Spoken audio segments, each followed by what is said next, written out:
You guys are hearing a small section of an immersive opera experience about the life of French sculptor Auguste Rodin, composed by local musician Nathan Felix. Nathan has created the first ever Opera Austin Festival. It's happening next weekend, and he's here in the studio to tell us more. We're grateful for his time because he's traveling all over the world, basically. Good morning, Nathan. Good morning. Thank you for having me. Thank you for being here. Talk to us about this inaugural Opera Austin Festival. Basically, why did you want to do this? Well, in the spirit of Austin, which has a lot of independent musicians over the course of 50, 60 years, I thought, well, there's a lot of opera companies in Austin. What if I had a festival that brought them all together to highlight new works, so it's new operas by living composers, and I thought it would be a great way in the spirit of Austin of doing something independent.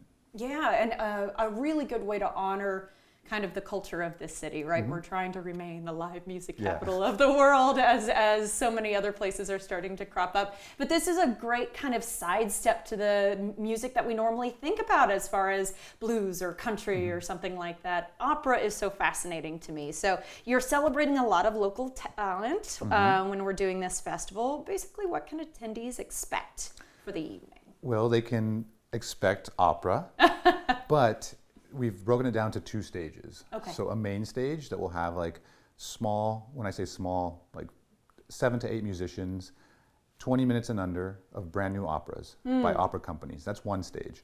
And then we have another stage that's called our aria stage. And what that'll do is it'll feature brand new compositions of arias that are sung by local talent of up and coming singers. The idea is to give young talent an opportunity to play or perform in front of an audience, but also perform in front of these opera companies.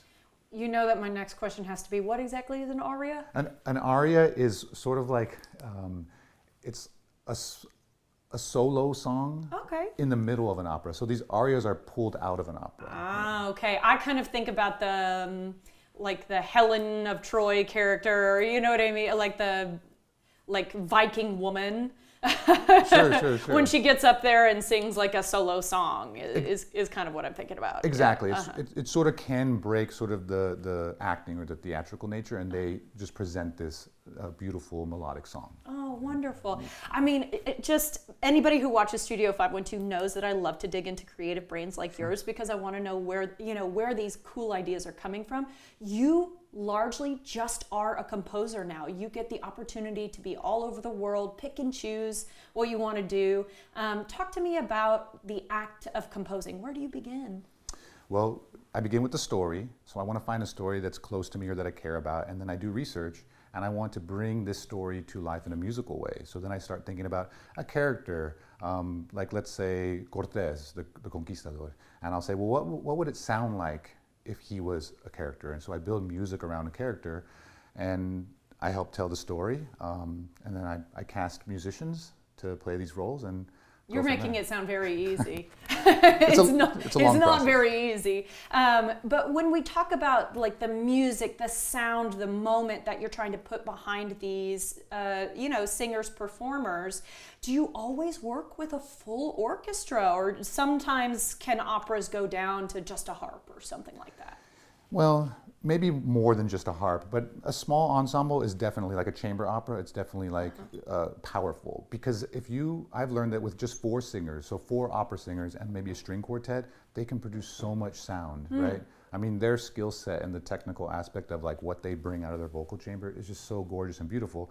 And the decibel level is so high that you put all that together, it's going to fill a room. So you don't necessarily need a full orchestra unless you're at the Met or the Austin. Gotcha. And you got to reach the back of a very big auditorium. Gotcha. You actually came to Austin not originally as a composer. Can we talk just a little bit about your musical background? Sure. I grew up in Austin and I played in punk bands, and I was scared to get old and be playing in bars. So I asked my brother, what should I do? And he said, well, classical music and opera, it ages really well, so give that a shot. So that's cool. I always tell people my degree is from Austin Public Library, because that's where I learned how to compose. Oh, that's incredible. And we're seeing another one of your immersive opera works right now. This is down in San Antonio that you did this. Is this becoming more of a modern way to view opera, is to put it in the audience kind of thing? I like that. That's what I want to experience when I go to see a theater play or even anything art-wise. I want the audience to feel close to it because opera has sort of this, I don't know, there's a lot of preconceived notions that it's higher intellect and you have to understand. Especially because it's like in a different language. Yeah. So I don't want to dumb it down, but I want to present it in a way that people feel comfortable and they can still realize that this talent and this beauty is still music. So you don't really have to like opera to come to my stuff. Okay. Well, I think people would learn a lot by coming to this inaugural festival. Okay, just tell me a little bit about the split of the day because it's kind of in two halves in our last 30 seconds or so. Sure. I wanted it to be conference style. So from 4 to 7, we have panels and artist talks and food, complimentary food and open bar. Nice.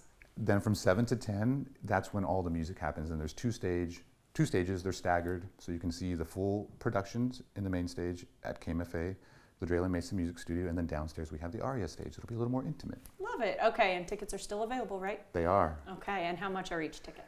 So our wristbands are $30, and that gets you access to everything and, like I said, the open bar and free food. Okay, well, I love an open bar.